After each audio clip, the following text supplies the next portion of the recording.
Well, good Monday morning. I'm Jeff Coleman. And I'm Deborah Pickerton. Welcome to Morning Light. Well, so a busy weekend for many. In addition to Mother's Day, there were a lot of college graduation ceremonies. Our line producer, Reed Milliken, graduated from Messiah University with a communications degree. Very fitting, great picture. And so did our director, Josh McLeaf's fiancee, Ella Murray. She graduated with a degree in musical theater. Great pictures. And it's so nice because both of them are working or will be working in their field of study. And getting married soon. Yes, kind of exciting. Very exciting. Well, in just a moment, our Morning Light panel will talk more about graduation ceremonies and their commencement speakers. But first, here is a preview of what's coming up later in the show. Learn about a life-changing experience. Messiah University alumni recently toured key southern sites of the civil rights movement. Participants heard from those involved firsthand with the movement. You will hear from the professor who organizes the trip each year, as well as from a colleague who attended. That is really the trip of a lifetime and recent history for so many. Well, commencement season is here. On Saturday, Philadelphia Eagles wide receiver and Super Bowl champ A.J. Brown challenged 5,500 graduates of his alma mater, Ole Miss, to accept tests and trials and God's timing. Speaking about his very first Super Bowl loss and subsequent victory, he told the audience to not chase the blessings, but chase God, to stay faithful, to stay solid. It's his timing, God's timing, not mine.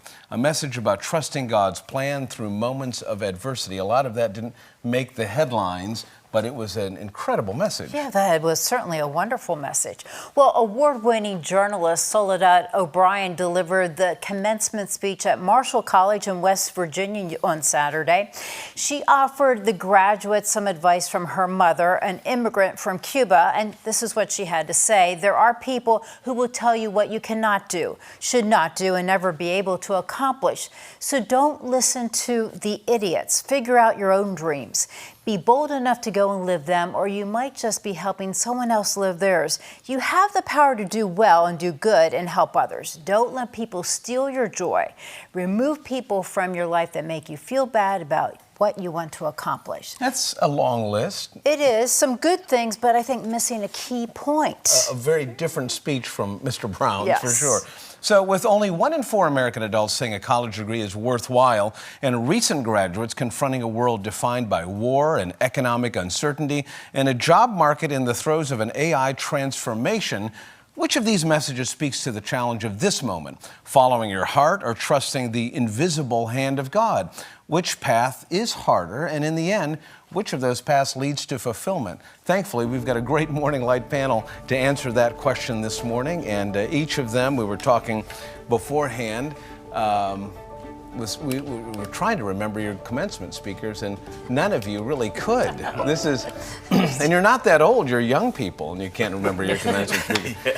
Michelle, a brand new face of the panel, we are honored to have you here this morning. Thank you, I'm excited to be here. These are two very different messages. A.J. Brown, and I want to dip into just a second into A.J. Brown's speech to give a flavor of it, because not only is he a joyful presence, but I think what you'll hear from this clip is that his faith isn't just an add-on to the script. Let's watch this. Sometimes God will move you, even when you're not ready to move yourself. Philly tested me. I'm gonna let you all in on a little secret. Philly still tests me to this day, guys. But back then, it was a new teammates, new system, new expectations. It stretched my faith. It made me lean deeper into prayer, deeper into trusting what I couldn't see.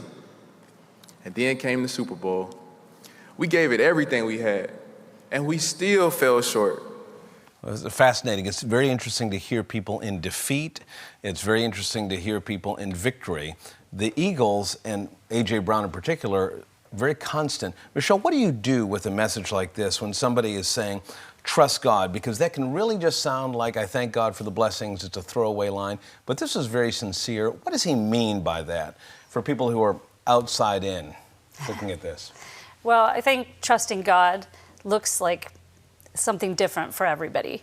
So what I didn't realize is all along in my life, there were times when I was little that the word was put in me, right? And by grandmothers, I had praying grandmothers, even ones I'd never met because I was adopted. Later, I found out that they had been praying for me in my situation. And I thought I was doing my own thing, but I always listened to my heart. And I know there's some controversy out there. Somebody might say, but what if your heart isn't in a healed state? Yeah, right. But I just know from my own experience that God took all the brokenness and everything that I was trying to fight through, and he still impressed upon my heart a direction to go in. And so I just kind of followed my heart. And for you, that was journalism. It was journalism. Yeah, I started off in university when I was an atheist. I started off just following my heart to write because I'd always been writing. And what I found, that gift that God gave me, was I was able to process things that were going on that were difficult in life through my writing.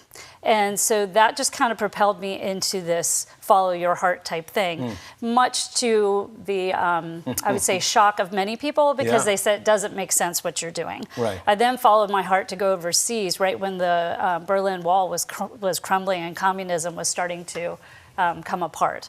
And I lived over there, and from there ended up working internationally as an atheist. Yeah. But God encountered me while I was there, and I became a Christian. And my prayer then was, whatever you created me to do, God, I will do it. That when you say that, whatever God created me to do, I'm willing to do it. A.J. Brown is saying, look, I think I'm on a path to win a Super Bowl, but then God seems to build in all of these trials and adversities. Most commencement speeches do not mention those trials and adversities, and probably for good reason. Joe, what do you do with that? Yeah, I think if we look through Scripture, we see time and time again about the testing of our faith and the importance of that. And I think in our culture today, we're told that follow your dream, do what you want, it's going to be good for you, do whatever makes you feel good. And that often means we try to avoid difficulties, we try to avoid struggle, we try to avoid tests, and anything that would be less than success and perfection. And parents don't want to hear that either. They don't want to hear that their kids are going to go through. Kids struggle with stuff. Right. But at the end of the day, a faith that has been through that struggle and comes out the other side is so much more resilient, and it's proven, and it's stronger, and it's dependable, and it's so much richer than one that hasn't been tested. So it's well worth it, but it's a lot more challenging to go that path. So, Joe, why don't we say that? Why don't we just tell graduates up front that if God has you on a path and you hear that voice and you're following him, he's going to do things with you that look very different from what your prescribed path is. Why don't we tell them that?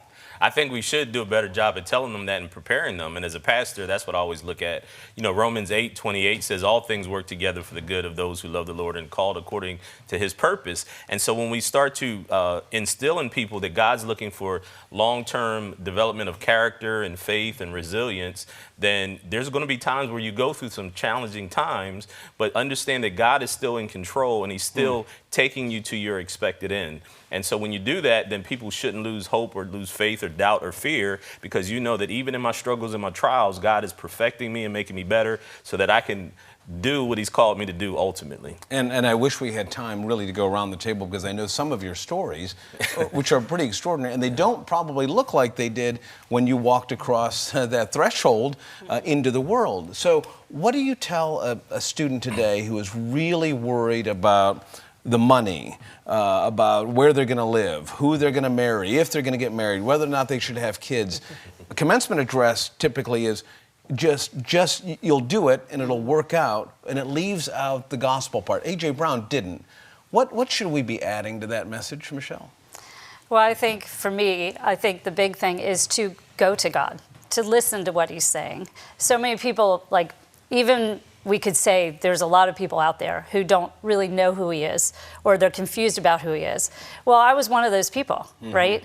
And still, in the quiet moments, I would try to listen to what my heart was saying, and I would follow that. And God was gracious to be speaking to me, even in my mess, to be able to draw me to where he needed me to be. I totally agree with Joe. There were a lot of adversities. There were a lot of things that we had to walk through. And I thought becoming a Christian, I thought the dreams he put in my heart were going to happen like this. Okay, it's been 30 plus years, honestly, and I'm just walking through every day. But what I realized is he changed my heart, and as he changed my heart, he started to change some of the things that used to matter to me.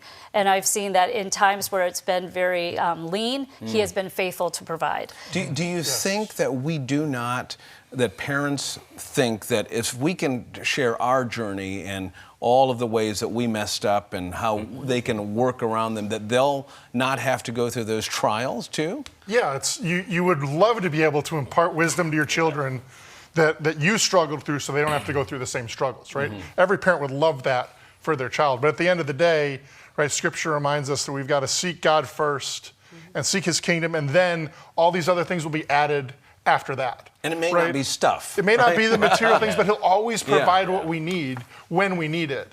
And so as a parent, that for me is what's comforting, is knowing that God will provide my children whatever they need when they need it.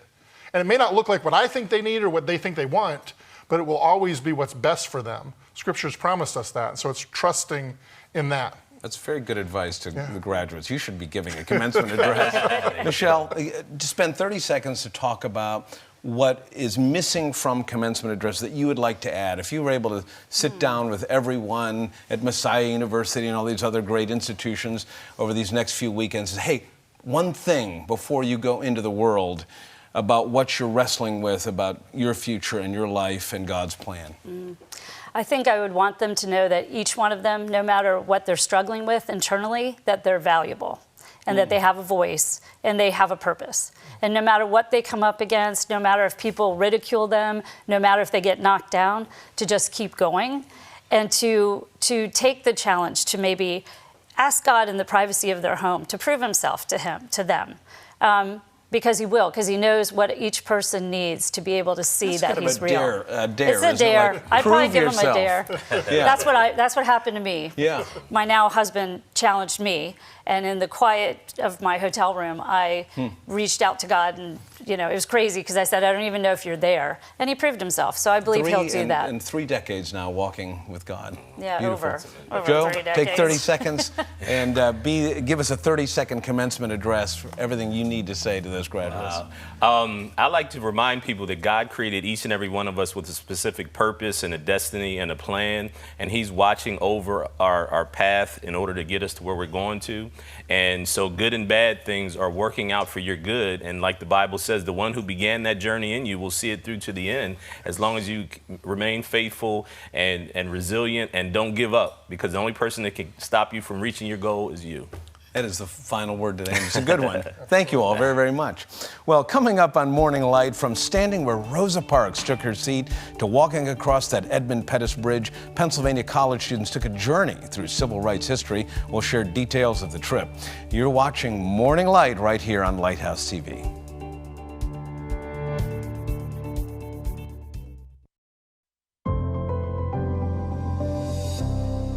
Welcome back. Learning from history and honoring leaders. For the last decade, Messiah University has participated in a civil rights bus trip. This year, alumni and friends of the university attended.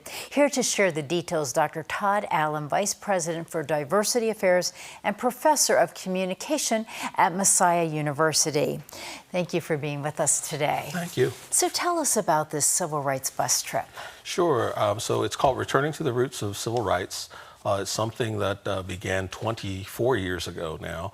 And it's an opportunity to take persons from all over this country to many of the key southern sites of the movement, but not just to be in those spaces, but to be with the people who helped make that history happen.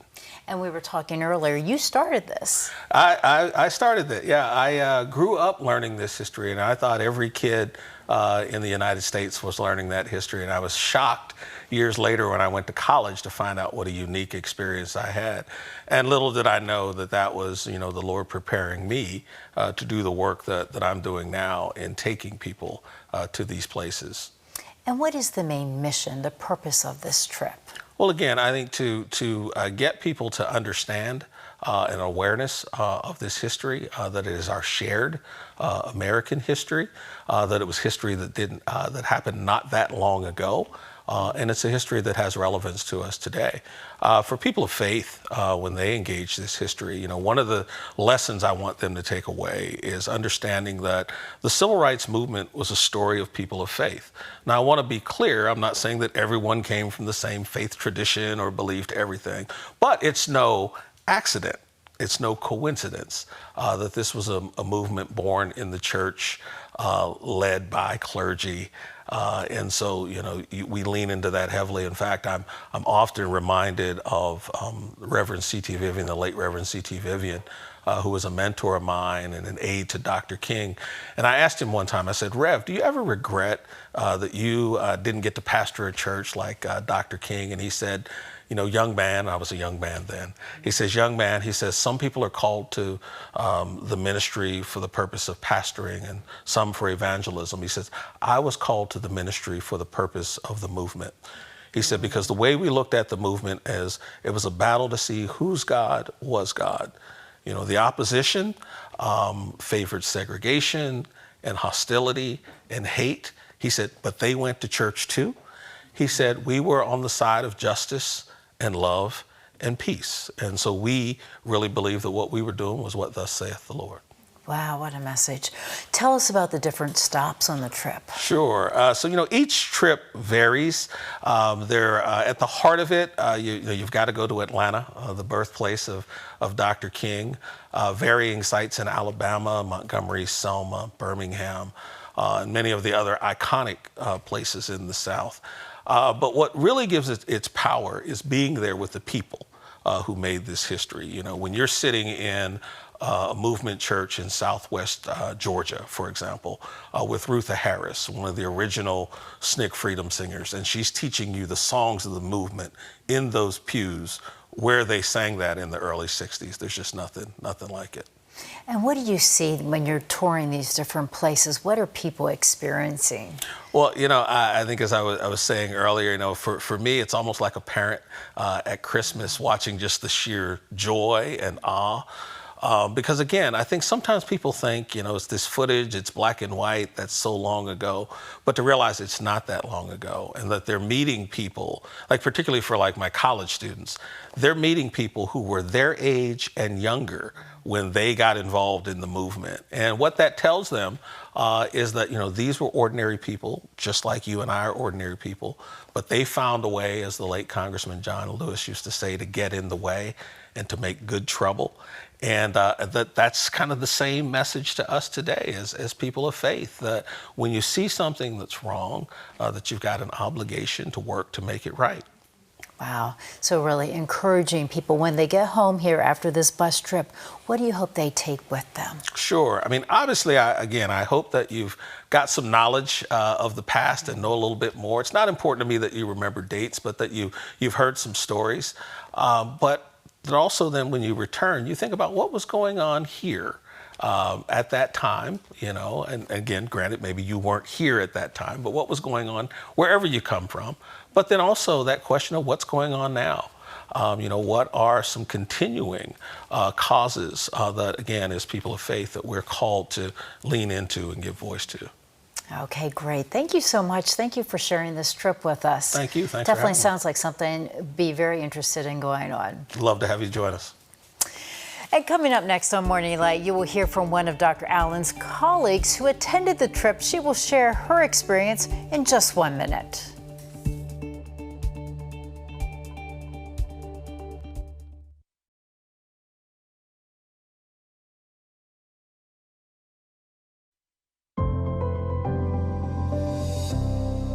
Welcome back. In our last segment, you heard details about the civil rights trip that Messiah University alumni participated in.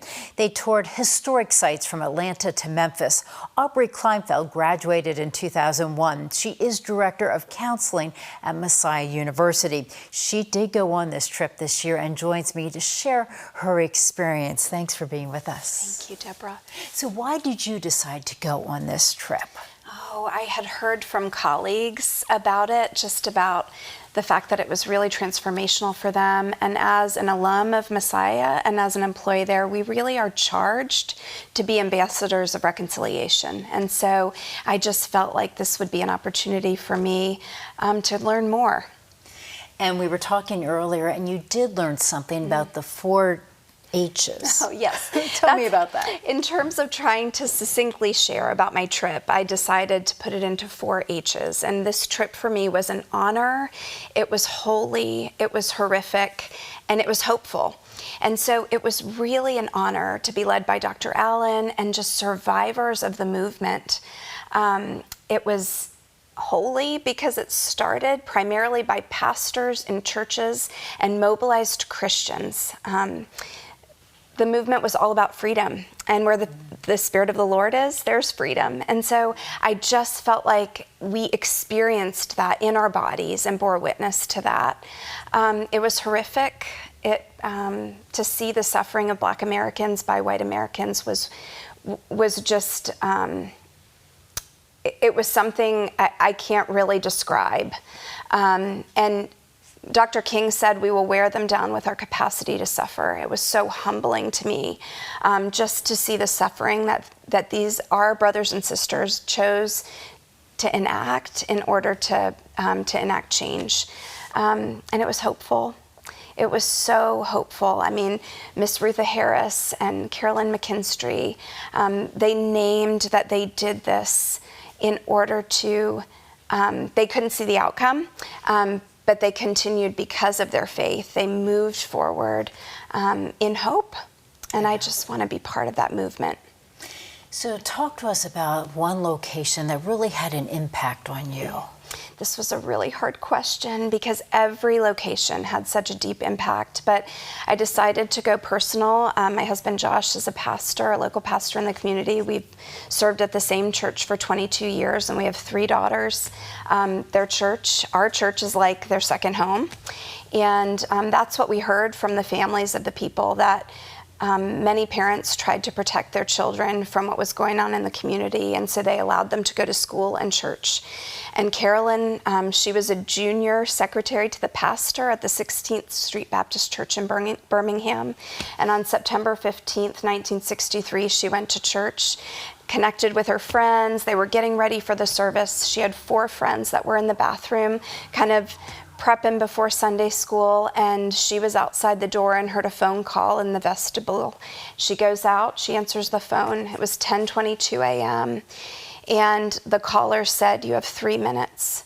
And she didn't know what was going to happen, but 3 minutes later, there was an explosion, and it killed those 4 little girls in the bathroom. And I could identify with that. That was so much of a part of my life, the life of the church, a Christian in the church, that connection for me connected me to what happened then. And I don't think that I'll ever be the same. Yeah, that was really very horrific. Oh my goodness. How did this deepen your faith? Oh, Deborah, I think Carolyn McKinstry, Lisa McNair, Rutha Harris, Ray Hinton, they embodied Romans 8:24 and 25. We were saved in this hope, and hope that is seen is not hope, but when we hope for what we don't see, then we eagerly wait for it with perseverance.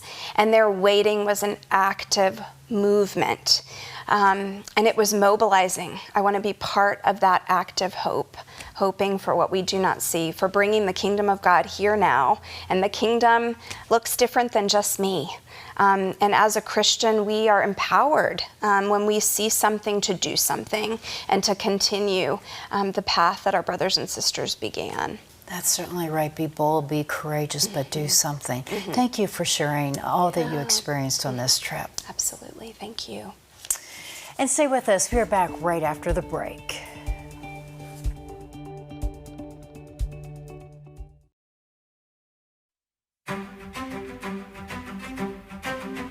Welcome back. Coming up tomorrow on Morning Light, ready to refresh your soul? Black Rock Christian Camp and Retreat Center offers a beautiful getaway to help you focus on your relationship with God. There are all kinds of programs there for all ages, and we will take you there. And that's a look at what's coming up tomorrow on Morning Light. Now, Jeff, your closing thoughts. Deborah, can I just say that both those interviews were so powerful and poignant.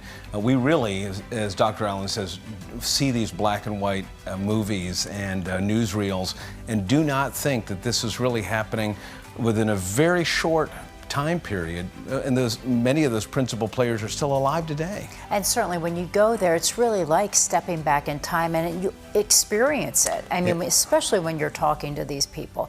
A powerful interview, I think, with both of them. I think we need to get on the next bus and not miss it, but great conversations today.